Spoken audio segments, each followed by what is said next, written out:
The time I was in a networking event with complete strangers, by the way, that's not the slide that should be up right now.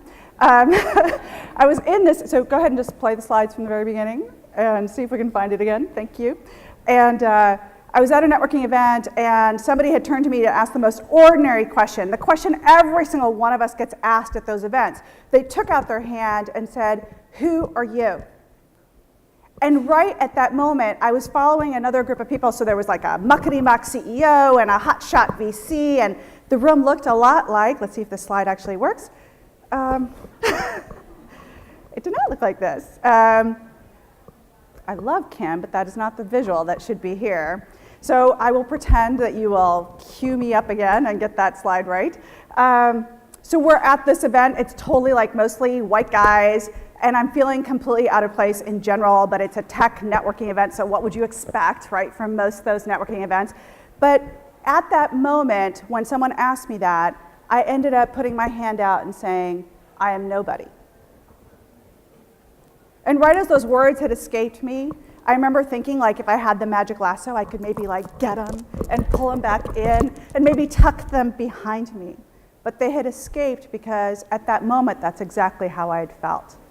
Because just in the last month or so, I had been in the process of shutting down my firm. So I no longer had the role of CEO. I no longer had even a job. And I was standing there feeling incredibly vulnerable and lost and wondering what was my value in the world and would I ever be able to add my own little bit to another group. And at first I thought that was just an anomaly, like a sense of, I lacked confidence or something in that moment. And I'm going to press the button again and just see how it goes. Nope. We're going to do the slides. Apparently we're going to do this talk without slides. We're going to do this together.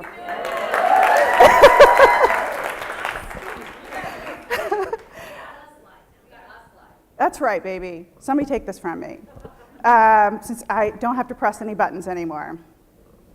And Kim's here. So I will tell you the story of Kim, and then I'll come back to how I would normally do this. Okay, doesn't matter, right? This is about a conversation. So I had this moment. I'll get to Kim in a second. So I had this moment where I felt like such a nobody, and I thought, well, this is how so many of us feel. Like we end up being in situations, and it's just a lack of confidence, like it's my issue.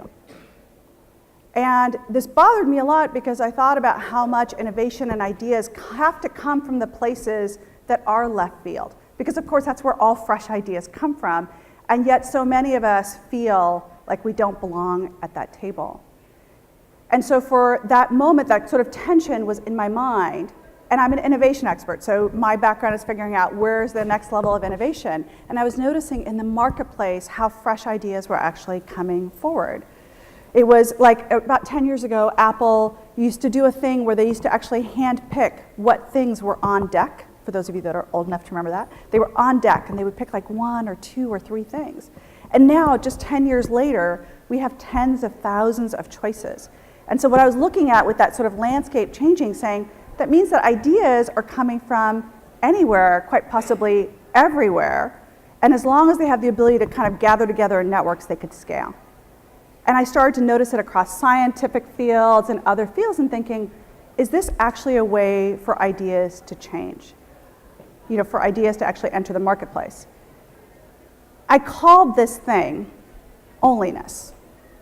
That ideas come from that spot in the world only you stand in. A function of your history and experience, visions and hopes. And now that you can do the distributed network part, the NUS part, you have the 2 parts that will create growth and innovation. But still in the back of my mind, I had that question. What about all of us who feel like nobodies? Do we simply have to get more grit? Just do it as Nike would say to us? Or was there something else? But I think my original hypothesis was something like this, that if only we had more courage or more conviction, then we would get our seat at the table, because surely that's all that's stopping us. And I think I liked that narrative for one reason. It put the control back here. It wasn't someone else's problem, it was mine. And I always felt like, well, if the problem could be mine and maybe I could run against that wall, maybe I could finally scale it. That was 6 or 7 years ago, all these experiences I'm sharing. And fast forward, I ended up starting to do some research around this, to go, what is it really that allows onlys in the world to create scale and get their ideas to make a dent?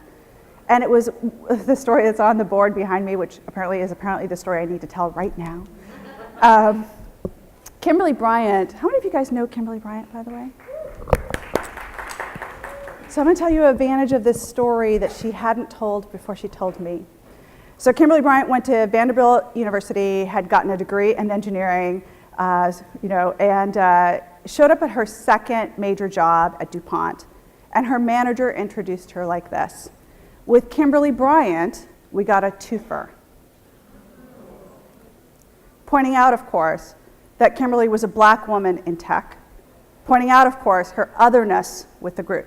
So it didn't emphasize her passions, what she came to join the team for, how many amazing things she had already done, and who she was.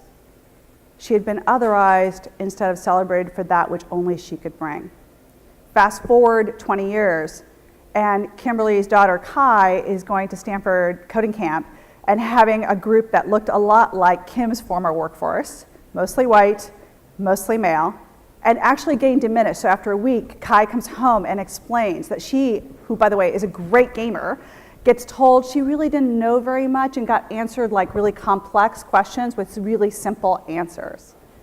And Kim thought, oh my God, it's not enough for each of us on our own to try to succeed one at a time. We've got to figure out how to actually change this in a much bigger way.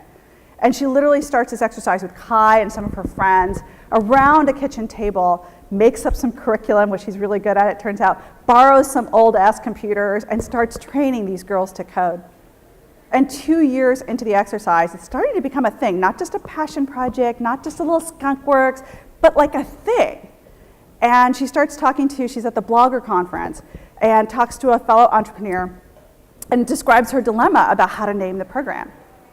And the entrepreneur turned to her and said, if what you're doing is teaching black girls to code, maybe call it that? But of course, what was also going on in that moment was the tension that a lot of us feel when we have been otherized most of our life by the category that we're seen through and not seen for ourselves. And in that moment, she had to decide, would she claim back black as beautiful and strong and competent, because that was her story of black. It was what she knew to be true. And she had to decide that even if someone else had made that marginal, that she could redefine it for herself and for her community so that it was meaningful. And when she started doing this program around the kitchen table, other moms came to her and said, hey, can I borrow that curriculum? Can I model that program? Can I start it in another city? And that's how the program has spread. And Kimberly Bryant and the community that she's built has actually done so much for the tech community, already training 10,000 girls to code. No applause line on that sucker?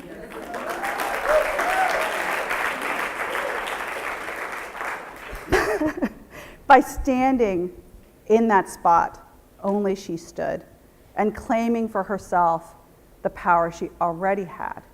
Let her actually know her meaning, and like the deep-rootedness in the ground, let her find the other people who also cared about the same things as her. And then together, they went and created change. And so the observation and lesson I have now, after studying 300 examples of all these different onlys, really starting to create huge, deep, powerful change is this. We don't give up our ideas because we want to. We give up our ideas because we don't have a tribe of people to belong to. In the Maslow's hierarchy of needs, that bottom level says safety and food stuff. The top level says our ideas. In the middle is the hurdle that those of us who have been otherized in the world have to face, whether it's women or people of color, super young people, queer people. We have to figure out how to belong in order to first claim our ideas.